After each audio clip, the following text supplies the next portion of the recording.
नमस्कार प्यारे बच्चों। स्वागत है आपका हमारे प्यारे से YouTube चैनल श्रीमती सोना देवी इंटर कॉलेज में। आइए आज हम विशेष कोणों के त्रिकोणमिति मान को समझते हैं।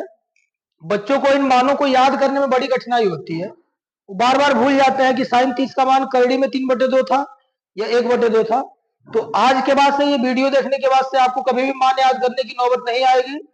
चुटकी बजाते ही आप मान निकाल लेंगे। तो मान लिखने के लिए हमको 0 अंश, 30 अंश, 45 अंश, 60 अंश और 90 अंश इन मानों को लिखना होता है। अगर इन डब्बों को हम गिन ले जो खाली हैं तो उनकी संख्या है 1 2 3 4 5। डब्बों की संख्या हमारे पास है 5। हम गिनती लिखना स्टार्ट करेंगे लेकिन 0 से लिखेंगे। 0 1 2 3 4। तो 5 डिजिट हमारे पास हो गया। सबसे लास्ट डिजिट जो हमारा है वो है 4। तो सबके बटे में हम 4 कर देंगे। क्या कर देंगे बच्चों? 4 कर देंगे। सबके बटे में 4 करने के बाद सबका हम निकालेंगे अंडर रूट। क्या निकालेंगे? Under root. अब एक एक करके इनको सॉल्व करते हैं और जैसे हम इसको सॉल्व करेंगे तो साइन के 0 30 45 60 और 90 की वैल्यू निकल करके चली आएगी। तो आपको पता है कि इसको सॉल्व करने पे इसकी वैल्यू आएगी 0 अंडर रूट में। ये हमारा कटने वाला है नहीं तो रूट में 1/4 ही रहेगा। और ये हमारा जब कटेगा तो 2 1 is 2, 2 2 जार 4। तो रूट में हमारे पास आएगा 1/2। अब 3/4 फिर नहीं कटेगा तो 3/4 ऐसे ही करड़ी में रहेगा। ये कट करके 1 हो जाता है तो रूट में हमारा आ जाएगा 1। अब जिसका वर्गमूल निकल रहा है उसका निकाल लीजिए। जिसका नहीं निकल रहा है उसको वैसे ही रूट में रखेंगे। तो 0 का रूट हो जाएगा 0, कॉमा देंगे। 1 का रूट 1 और 4 का रूट हो जाएगा 2। 1 का रूट निकलेगा 1, 2 का नहीं निकल सकता है तो करड़ी में 2 रखेंगे, कॉमा करेंगे। 3 का नहीं निकलेगा करड़ी में 3 और बटा करके 4 का निकलेगा 2 और 1 का जो रूट होता है वो 1 होता है। इसी मान को एग्जैक्ट उठा करके हम साइन वाले कॉलम में रख देंगे। तो पहले 0 है तो यहाँ पे हमने रख दिया 0। उसके बाद लिखा हुआ है 1/2 तो यहाँ पे हम पुट करेंगे 1/2।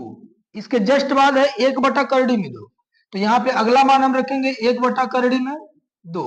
इसके बाद हमारे पास है करड़ी में 3/2 तो यहाँ पे हमने रख लिया फिर से करड़ी में 3/2।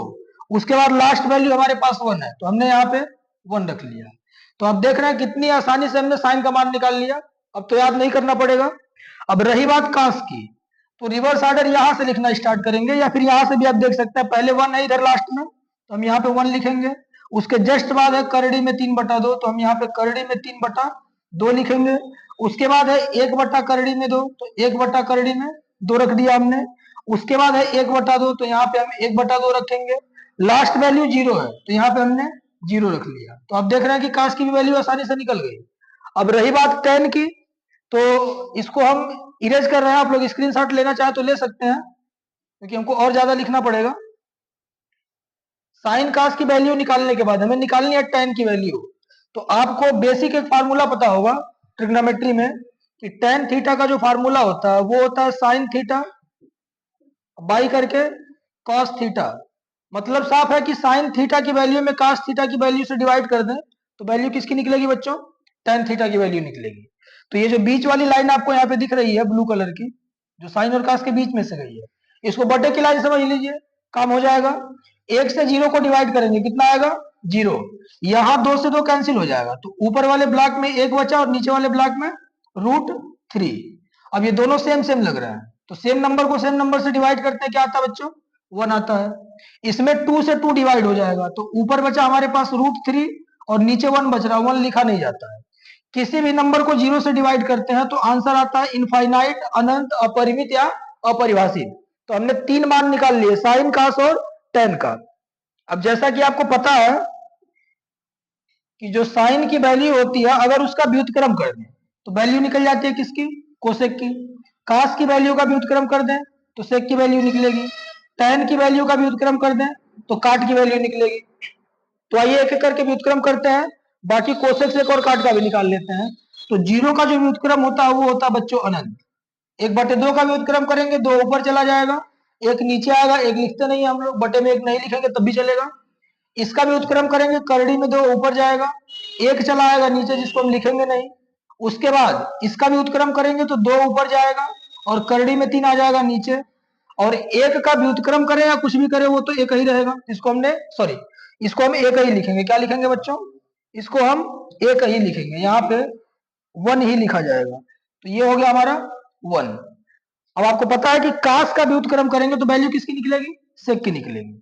तो 1 का व्युत्क्रम क्या होता है बच्चों, 1। इसका व्युत्क्रम करेंगे तो 2 ऊपर और करड़ी में 3 नीचे। 1 बटे करड़ी में 2 का करेंगे तो करड़ी में 2 ऊपर जाएगा और 1 नीचे आएगा, 1 नहीं लिखते हैं। इसका व्युत्क्रम करेंगे 2 ऊपर गया, 1 नीचे आएगा, नहीं लिखना है। जीरो का जो व्युत्क्रम होता है वो होता है इनफाइनाइट। क्या होता है, इनफाइनाइट। जैसे देखिए जीरो को हम 0/1 लिख सकते हैं, इसका उल्टा करेंगे तो 1/0 होगा और इसकी वैल्यू क्या आएगी, अनंत आएगी। अब हमने सेक का भी निकाल लिया, अब निकालते हैं हम tan की वैल्यू। तो काट की वैल्यू, तो tan का व्युत्क्रम करेंगे तो किसका निकलेगा, काट का। तो 0 का व्युत्क्रम अनंत होता है, इसका व्युत्क्रम करेंगे √3 ऊपर जाएगा, 1 आ गया नीचे जिसको लिखना नहीं है। 1 का उल्टा सीधा सब 1 ही होता है। करड़ी में 3 के नीचे 1 है ना, तो वो 1 ऊपर चला जाएगा और करड़ी में 3 कहां जाएगा बच्चों, नीचे। अब अनंत है तो अनंत का जब हम उल्टा करेंगे तो अनंत का उल्टा होता है 0। तो इस प्रकार आपने काफी इंटरेस्टेड तरीके से देखा कि बिना याद किए हम विशेष कोणों के त्रिकोणमिति मान को किस प्रकार लिख सकते हैं। तो अगर चैनल अच्छा लगा हो, पढ़ाई अच्छी लगी हो तो लाइक शेयर और सब्सक्राइब जरूर करें। इसका एक बार आप लोग स्क्रीनशॉट ले लीजिए। जय हिंद, जय भारत।